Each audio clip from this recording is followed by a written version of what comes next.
Hi friends, ಬನ್ನಿ ನಿಮಗೆ ಇಲ್ಲೊಂದು ವಿಸ್ಮಯ ತೋರಿಸ್ತೀನಿ ನೋಡಿ. ಸೀಬೆಕಾಯಿ ಗಿಡ ಎಷ್ಟು ಚಿಕ್ಕದಾಗಿದೆ ಅಂತಂದರೆ ಸುಮಾರು ಒಂದು ಮೊಳನೂ ಇರ್ಬೋದೇನೋ ಇಲ್ವೋ ಗೊತ್ತಿಲ್ಲ. ಅದರಲ್ಲಿ ಕಾಯಿ ನೋಡಿ, ಸೀಬೆಕಾಯಿ ಕಾಣಿಸ್ತಿದೆಯಾ ನೋಡಿ. ಇಲ್ಲೊಂದು ಕಾಯಿ ನೋಡಿ, ಇಲ್ಲೊಂದು ಕಾಯಿ ಇದೆ. ಈ ಮರ ಗಿಡದ ವಿಸ್ಮಯ ಹೇಗೆ ಅಂತಂದರೆ, ನಾವು ಇವುಗಳಿಗೆ ಕೆಟ್ಟ ಗಾಳಿ ಕೊಡ್ತೀವಿ. ಇವೇಗೆ ಅಂತಂದರೆ ನಮ್ಮಲ್ಲಿರೋ ಕೆಟ್ಟ ಗಾಳಿನ ತಗೊಂಡು ಒಳ್ಳೆ ಗಾಳಿ ಕೊಡ್ತವೆ ನೋಡಿ. ಚೋಟುದ್ದ ಇದೆ.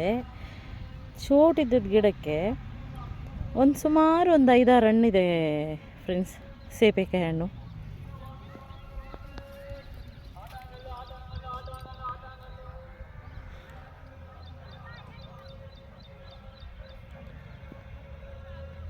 ಪ್ರಕೃತಿನೇ ಒಂದು ವಿಸ್ಮಯ ಫ್ರೆಂಡ್ಸ್.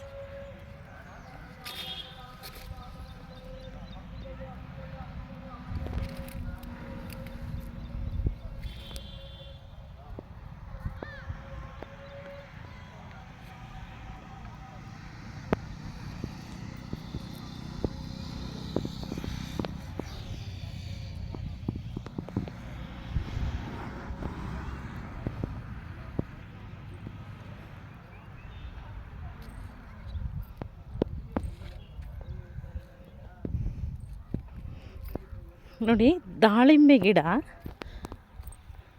ಇದು ಅಷ್ಟೇ, ಒಂದು ಮೊಳದಷ್ಟು ಇದೆ ಅಷ್ಟೇ ಇದು.